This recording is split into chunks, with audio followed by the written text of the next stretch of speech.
Let's start. Give me a little land, a loving शोर for sea turtle. देखो इसे हिंदी में लिखना बेवकूफी थी, क्योंकि ये ऐसे ही पूछा जाएगा। ये हिंदी में आपको कन्वर्ट करके कभी नहीं पूछेंगे, ऐसे ही पूछेंगे। Give me a little land, a loving शोर फॉर सी टर्टल। डॉक्यूमेंट्री कौन सी प्रजाति कछुए के लिए बनाई गई? देखो, एक केरला स्टेट बायोडायवर्सिटी बोर्ड है। केरला स्टेट बायोडायवर्सिटी बोर्ड, के stand for Kerala state biodiversity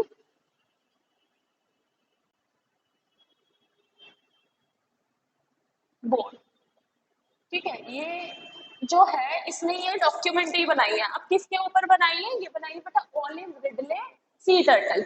ये एक छोटी प्रजाति के टर्टल है, सी टर्टल, जो मेनली शोर, सी शोर पे आते हैं ब्रीडिंग के लिए। मीन्स कि जब उनको एग देने होता है ना, तो वो शोर में बड़े बड़े नेस्ट बनाते हैं, नेस्ट घोंसला टाइप, और वहां पे अपने एग वो करके बरी करके चले जाते हैं।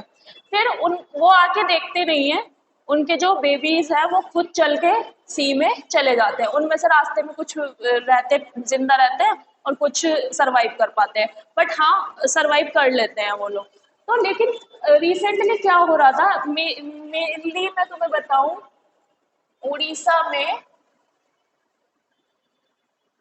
उड़ीसा तट पर, जो उड़ीसा का तट है ना, वहां पर ये, वहां पर मास नेस्टिंग होती है। मास नेस्टिंग मतलब बहुत सारे सी टर्टल आते हैं, अपना नेस्ट बनाते हैं वहां पे, एग ले करते हैं और वो चले जाते हैं। और फिर उनमें से छोटे छोटे उनके बेबीज, उनके जैसे ही वो बड़े हो जाते हैं तो वो निकल के सी की तरफ खुद चले जाते हैं। उनको ऑलमोस्ट पता ही होता है।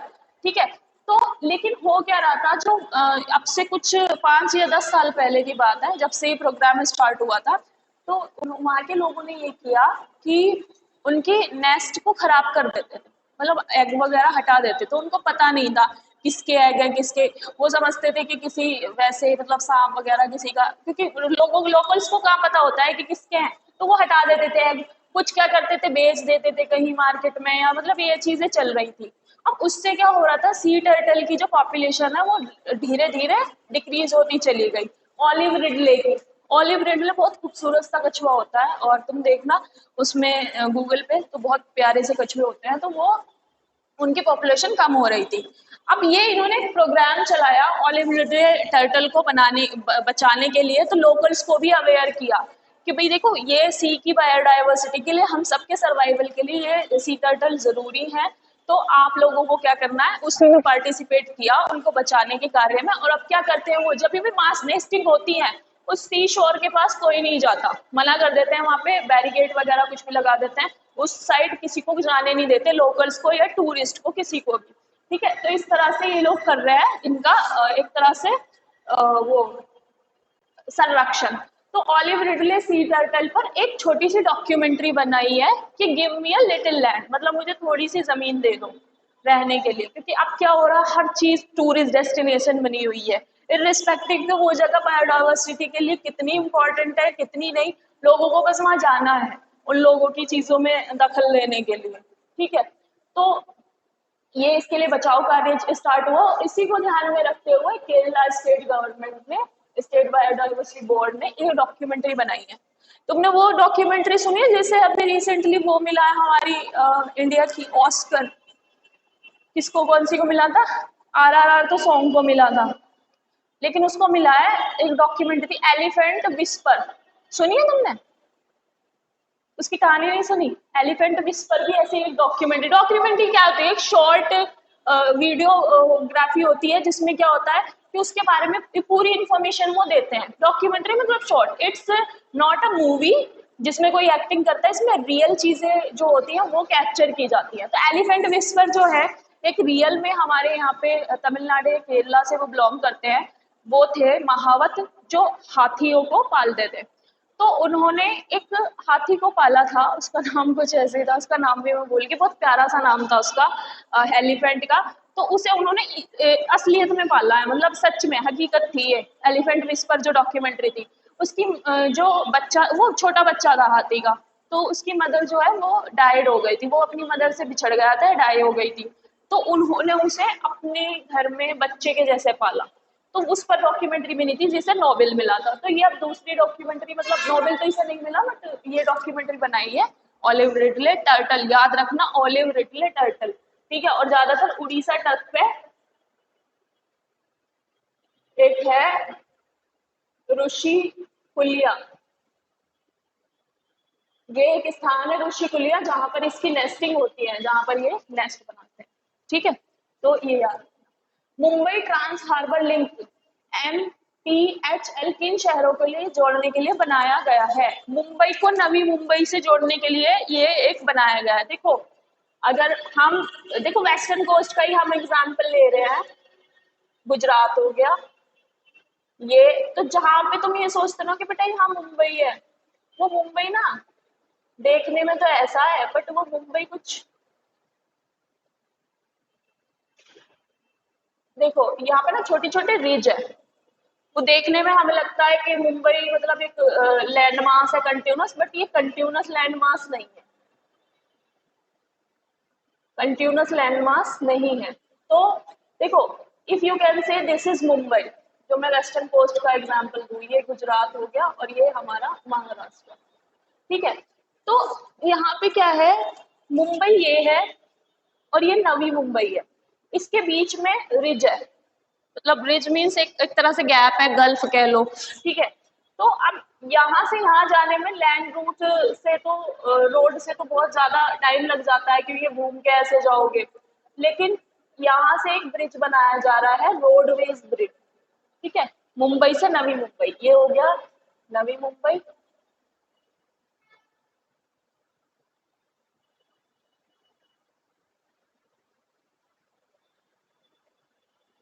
और ये मुंबई, ठीक है। ये ब्रिज बनाया जा रहा है। अब इस ब्रिज की क्या खास बात है, देखो ये वर्ल्ड का 10th 10वां विश्व का 10वां सबसे बड़ा रोड ब्रिज बनेगा, ठीक है। और इंडिया में ये सबसे लॉन्गेस्ट है, इंडिया में अब तक का सबसे लॉन्गेस्ट यही बनेगा। देखो अगर मुंबई की तुम पोजीशन देखो तो मुंबई में बहुत सारे बीचेस है, मुंबई कंटिन्यूस नहीं है, मुंबई एक आइलैंड था, इट वॉज सेपरेटेड, आइलैंड था ये अपने टाइम में, जब भी था तो ये एक आइलैंड था, ये अलग था। बट इसमें क्या, जब रहने के लिए ना तो इसके कुछ गैप को फिल कर दिया गया था मड से, जो मड यहाँ से आती थी मतलब रेत वगैरह ये सब, उससे कुछ चीजें इसकी फिल हो गई। लेकिन अभी भी कुछ जगहें ऐसी हैं जो पानी उससे फिल नहीं की जा सकती, है ना। इतना बड़ा जो वो है, इतनी इतनी जगह में तुम देखो, देखने में ये छोटा लग रहा है बट ये बहुत वाइड है ना। तो इन दोनों में बहुत डिफरेंस है, तो इसको इससे कनेक्ट करने के लिए ये बनाया जा रहा है, मुंबई को नवी मुंबई से जोड़ने के लिए मुंबई ट्रांस हार्बर लिंक, ठीक है। क्वेश्चन कहीं से भी पूछ लेंगे तो हम तो अपना बेस्ट लेके चलेंगे कि हम अच्छे से अच्छा तैयार करके दें। मालाबार पीड हॉर्नबिल किस वन में पाई जाती है? मालाबार पीड हॉर्नबिल, हॉर्नबिल जो होती है ना, तुमने देखी हो हॉर्नबिल एक वो होता है पक्षी, जिस जो बहुत ही सुंदर होता है और उसकी चोंच बहुत लंबी होती है। कभी सुना है तुमने हॉर्नबिल देखा है डिस्कवरी पे? हॉर्नबिल नहीं देखा कभी? बहुत सुंदर सा होता है, देखो। जू गए हो तुम लोग कभी? नहीं गए? नहीं जाते। अब बच्चों को जू जाने का शौक, पता है हमें पहले क्या रहता था कि हम लोग ना जू जाए और बस, चिड़ियाघर एक अच्छा डेस्टिनेशन लगता था टूरिस्ट डेस्टिनेशन। देखो दिस इज हॉर्नबिल, ठीक है। ये अब इसमें दिखाई, मुझे नहीं लगता कि इसमें दिखाई देगा बट तुम लोग देख लो, ये हॉर्नबिल है। और मैं थोड़ी वाइब वो बढ़ा देती हूँ, ये। अब तुम देख लो कि ये इतना सुंदर है तो इसके लिए क्या खतरा हो सकता है, वही कि जो ह्यूमंस है फिर क्या करते हैं, पोचिंग। तो मालाबार फीड हॉर्नबिल की पोचिंग सबसे ज्यादा होती है, मतलब होती तो सभी हॉर्नबिल की है।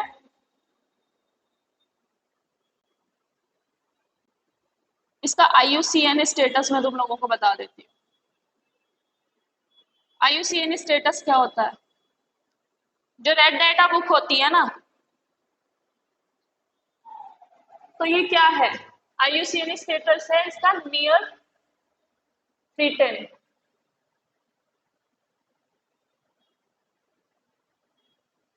नियर थ्रीटेन।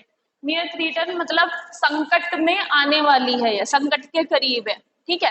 तो ये आईयूसीएन का स्टेटस होता है। ये क्या होता है IUCN? International union for conservation of nature, ठीक है। ये एक इंटरनेशनल यूनियन है नेचर को कंजर्व करने के लिए। जैसे कि हम अभी ओलिव रिडले टर्टल की बात कर रहे थे, तो जैसे ये टर्टल उसमें है संकटग्रस्त है, ऐसे ही ये संकटग्रस्त होने वाली है। मतलब अगर ऐसे ही चलता रहा कि इनकी पोचिंग होती रही इसी तरह से, या इनका हैबिटेट लॉस, सबसे ज्यादा प्रॉब्लम कहाँ आ रही है? Habitat loss. क्यों? क्योंकि अब जैसे कि तुम यहाँ पे देखो, यहाँ तो आई डोंट नो कि फॉरेस्ट है या नहीं, बट अगर यहाँ पे कोई चीज पास हो रही है, ठीक है, तो यहाँ पे फॉरेस्ट भी तो होंगे, फिर उसके लिए फॉरेस्ट कटेंगे, ठीक है। जैसे आरा, मैं तुम्हें एग्जांपल देती हूँ, मुंबई में एक जगह है आरा, सुना होगा तुमने, नहीं भी सुना तो मैं बता देती हूँ। आरे में जंगल है, कम्युनिटी फॉरेस्ट है, ठीक है। अब उसमें से वहां पे मेट्रो के लिए, जो मुंबई में मेट्रो स्टार्ट हो गई है, पहले तो हमारी दिल्ली में थी, वहां पे नहीं थी, तो वहां पे पार्किंग के लिए, कार की पार्किंग के लिए आरे में से फॉरेस्ट काटे जा रहे थे, पेड़ काटे जा रहे थे। तो आरए के जो लोग थे उन्होंने इतना विरोध किया था कि मामला सुप्रीम कोर्ट तक गया। फिर सुप्रीम कोर्ट ने सिर्फ एक डायरेक्शन दी कि जितना रिक्वायर्ड है सिर्फ उतना ही किया जाए। पहले तो इसके वो लगा दिया स्टे, फिर उसके बाद सुनवाई हुई, उन्होंने कहा कि भाई मेट्रो का है ये वो, जो उन्होंने चीजें दी होंगी, फिर उन्होंने कहा कि इतने काटने हैं, कुछ संख्या बताई, लेकिन उन्होंने उस संख्या से ज्यादा काट दिए, तो अभी भी वहां पे अनरेस्ट है, विरोध जारी है।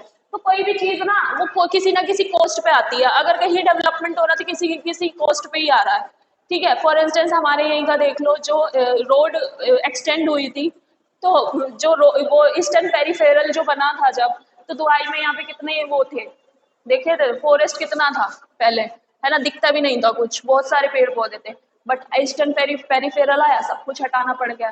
बट बेस्ट ये है कि फिर ईस्टर्न पेरीफेरल के आसपास पेड़ लगाए गए हैं, ये कुछ दिनों में डेवलप हो जाएगा, तो ये सस्टेनेबल डेवलपमेंट हम कह सकते हैं। कि उसके साथ साथ इन्होंने फॉरेस्ट लगा दिया, 3-4 साल में ठीक हो जाएगा स्टेट, फिर से वही मेंटेन हो जाएगा। बट कुछ जगहें ऐसी होती है जहाँ पे ये नहीं हो रहा या लोग नहीं कर रहे हैं, तो ये कहाँ पर पाई जाती है ये पूछा था। ये पाई जाती है बेटा सदाबहार और नर्म पर्पती वन में, वेस्टर्न घाट में, ठीक है। वो भी मैं ज्योग्राफी में तुम लोगों को बता दूंगी कि वेस्टर्न और ईस्टर्न घाट किसे कहते हैं। वैसे मैं तुम्हें यहीं पे बता देती हूँ थोड़ा सा, अगर तुम देखो, बस मैं हाफ मैप ले रही हूँ गुजरात से, यहाँ का देखो नीचे का बस। तो बेटा यहाँ पे ना कंटिन्यूअस माउंटेन है, ठीक है, कंटिन्यूअस माउंटेन है, और यहाँ पे माउंटेन कंटिन्यूअस नहीं है, दे आर, तो इनको तो कहते हैं बेटा ईस्टर्न घाट,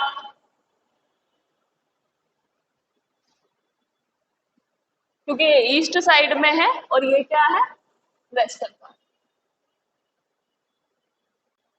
तो ये मालाबार पीठ और भी कहाँ पाई जाती है? यहाँ पे जो वन है वहां पर पाई जाती है, ठीक है, वेस्टर्न घाट और ईस्टर्न घाट में। ये हो गया, ठीक है, ठीक है, समझ आ गया। आईयूसीएन इसका स्टेटस क्या? नियर थ्रेटन, मतलब संकटग्रस्त होने वाली है, ठीक है।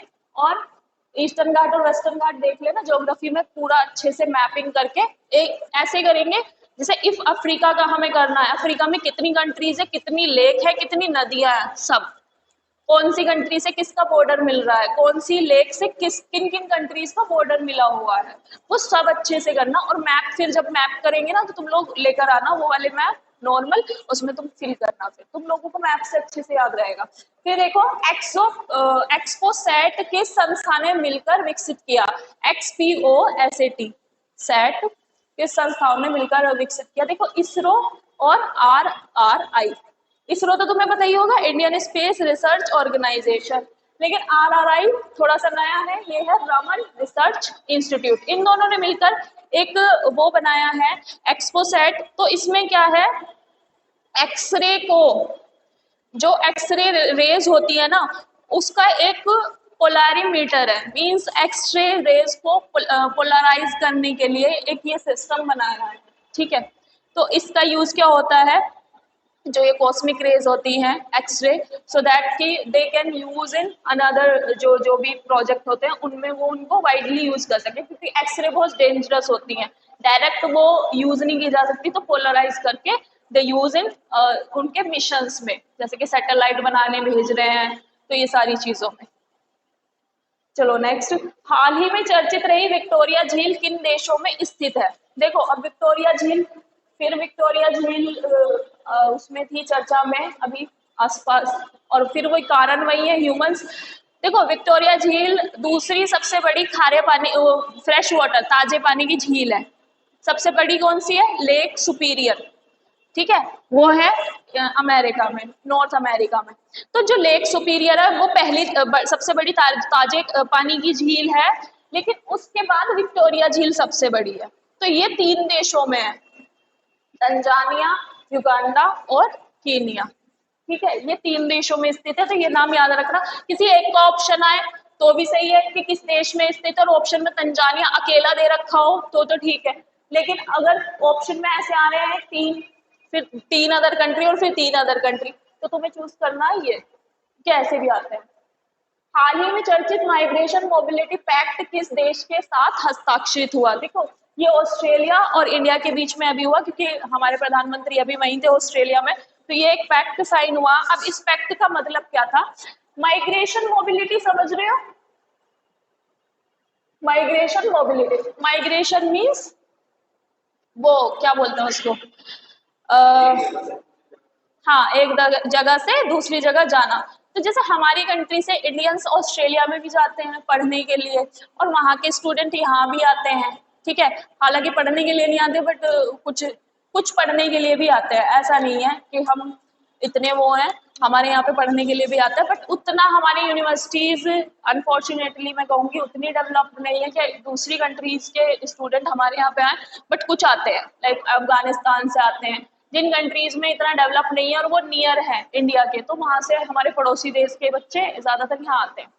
तो एक माइग्रेशन मोबिलिटी पैक्ट साइन हुआ है, इसका पर्पस क्या है कि जो हमारे स्टूडेंट्स हैं, हमारे यहाँ से जो वहाँ लोग जाते हैं जॉब के लिए, किसी चीज के लिए, उनका आना जाना बहुत इजी हो जाएगा, क्योंकि पहले क्या होता है, बहुत प्रोसीजर होते हैं, दूसरी कंट्रीज में तो प्रोसीजर बहुत होते हैं, जैसे हमारी कंट्री में होते हैं ऐसे ही वहां पर होते हैं कि वीजा देने में डिले करते हैं या स्टूडेंट्स के लिए प्रॉब्लम हो जाती है, तो उसको थोड़ा ईज करने के लिए, प्रोसेस को, माइग्रेशन के प्रोसेस को ईज करने के लिए ये पैक्ट साइन हुआ है इंडिया और ऑस्ट्रेलिया के बीच, ठीक है। तो ये है, हाल ही में लॉन्च हुई समर्थ कैंपेन का उद्देश्य क्या है? ग्राम पंचायत स्तर पर डिजिटल ट्रांजैक्शन प्रमोट करने के लिए। देखो समर्थ कैंपेन जो अभी हाल ही में लॉन्च की गई है, समर्थ कैंपेन का मतलब है ग्राम पंचायत में डिजिटल ट्रांजैक्शन बढ़ाना। अब तुमने देखा होगा, अब हम लोग पेटीएम या गूगल पे कब से ज्यादा यूज कर रहे हैं?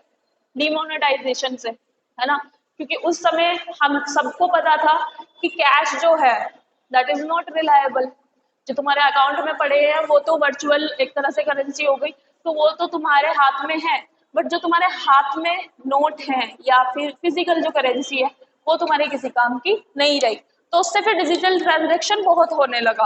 बट अभी भी गाँव में बहुत स्थिति उतनी सही नहीं है, हम यहाँ तो पेटीएम वगैरह करते हैं, वहां पे अभी भी वो कैश ही यूज कर रहे हैं।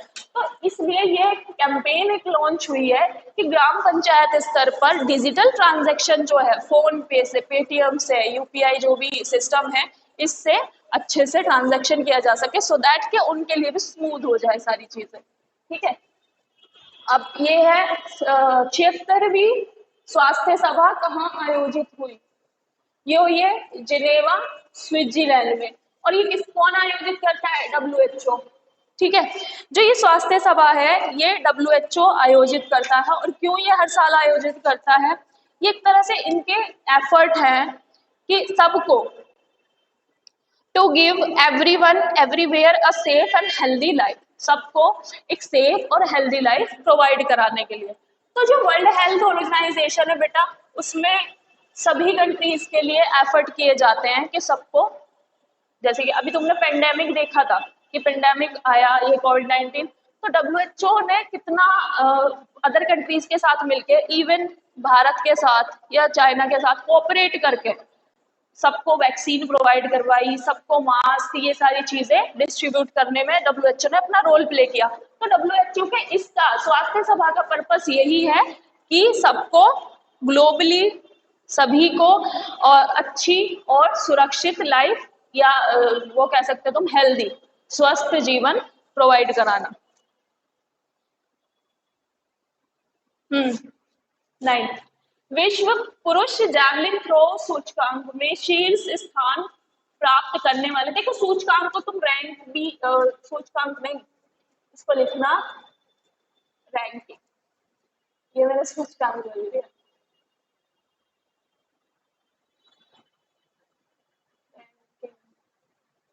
देखो इसे रैंकिंग कर लेना क्योंकि इंडाइस नहीं था, ये रैंकिंग है। विश्व जेवलिन थ्रो रैंकिंग अभी जारी हुई थी और उसमें नीरज चोपड़ा जो है हमारे जेवलिन थ्रो और गोल्ड ओलंपिक गोल्ड विनर, इनका शीर्ष पर है, means he is on the top of the javelin throw ranking, है ना। जैसे रैंकिंग सभी की होती है ना, आईसीसी की भी रैंकिंग आती है, इंडियन क्रिकेट उसकी काउंसिल की, तो ये लोग रैंकिंग वो करते रहते हैं जारी टाइम टू टाइम कि कौन बेस्ट प्लेयर है ना, कौन सी टीम बेस्ट कर रही है, कौन सी कंट्री की टीम बेस्ट कर रही है। तो सेम ऐसे ही इसमें जैवलिन थ्रो में भी एक रैंकिंग होती है कि कौन से जो है प्लेयर्स वो टॉप पर है। तो इस बार हमारे नीरज चोपड़ा जी ने ये कीर्तिमान स्थापित किया। तो प्रश्न नंबर 10 ये आएगा, हाल ही में चर्चा में रहा सेंगोल। बच्चों ये तो तुम्हें पता होना चाहिए, ये सुना है अभी तुमने सेंगोल? देखो ये सुना नहीं है तुमने, वहां तो तुम्हें ठीक से दिखाई नहीं देगा, अभी सुना नहीं है तुमने सेंगोल या स्केप्टर? सुना नहीं? अभी इसके बारे में क्या बात हो रही है, देखो। हाँ वही है ये। हाँ राजदंड, ठीक है। तो ये इसका अर्थ है सेंगोल या स्केप्टर, इसका अर्थ है राजदंड। अब इसकी स्टोरी है, छोटी शॉर्ट में ही बताऊंगी मैं तुम लोगों को कि एक वो है साउथ के पुजारी, उनका नाम पूरा तो बहुत बड़ा है, अधीनम शॉर्ट में कह लो, उनका सरनेम अधीनम है। तो उनका कहना था कि ये जो राजदंड है, जो कि कहानी सच नहीं है क्योंकि एविडेंस नहीं है उसके, कि राजदंड ये this is the symbol of power, है ना, and the rule, just and fair rule. ये तो सच है कि this is a symbol of power, Sengol एक छड़ी एक राजदंड है, ठीक है। लेकिन ये सच नहीं है, उन्होंने कहा कि ये जब माउंटबेटन जो थे उस समय वायसराय, उन्होंने जवाहरलाल नेहरू जी को इंडिपेंडेंस के टाइम पे वो दी थी as a transfer of power, but we don't have evidence, we don't have a document, we don't have photos of that time क्योंकि कैमरा तो था उस समय, तो हमारे पास एविडेंस नहीं है। तो ये जो थ्योरी है इनकी कि वायसराय ने दिया था जवाहरलाल नेहरू को, ये तो सच नहीं है। बट जो रियल है वो मैं तुम लोगों को बताती हूँ। जो हमारे चोल साम्राज्य, हम एंशिएंट हिस्ट्री में पढ़ेंगे, चोल साम्राज्य में चोल, और उसी जगह पर साउथ में संगम लिटरेचर में ये सारा मेंशन है, चेराज, पांड्यास। तो ये जो रूलर थे उनके यहाँ पे ये एक तरह का क्या बोलते हैं रिवाज था सेंगोल, कि कोई भी अगर नया राजा बनता था ना तो उसे सेंगोल दी जाती थी, है ना। तो सेंगोल जो है ये इसका तमिल शब्द है सेम्मल, इसका मतलब होता है एक्सीलेंस। सेंगोल तमिल वर्ड सेमल से बना है और इसका अर्थ है एक्सीलेंस, है ना। तो पंडित नेहरू को तमिल जहाँ पे प्रिजर्व करके रखी गई थी, उन्होंने तो पंडित नेहरू को दी थी, और पंडित नेहरू ने तब से ये अपने आनंद भवन, जहाँ पर पंडित नेहरू रहते थे, वो इलाहाबाद के थे, प्रयागराज, तो वहां पर उनके म्यूजियम में रखी हुई थी, ठीक है। तो अब अचानक मतलब जैसे ये नई पार्लियामेंट हमारी बनी है सेंट्रल विस्ता, ठीक है, तो नई पार्लियामेंट के जो स्पीकर की चेयर है उनके पास में ये रखी जाएगी as a symbol of power. But it's not only a symbol of power, it's a symbol of fair and just rule, मतलब एक पारदर्शिक न्याय की निशानी है। मतलब जो सिंबल जिसके भी हाथ में होगी, इट मीन्स वो अच्छा न्याय दिखाएगा, उसको पारदर्शी न्याय दिखाना है, ठीक है। मतलब फेयर एंड जस्ट रूल तुम कह सकते हो कि वो शासक कैसा रहेगा, इम्पार्शियल रहेगा, वो किसी में भी भेदभाव नहीं करेगा और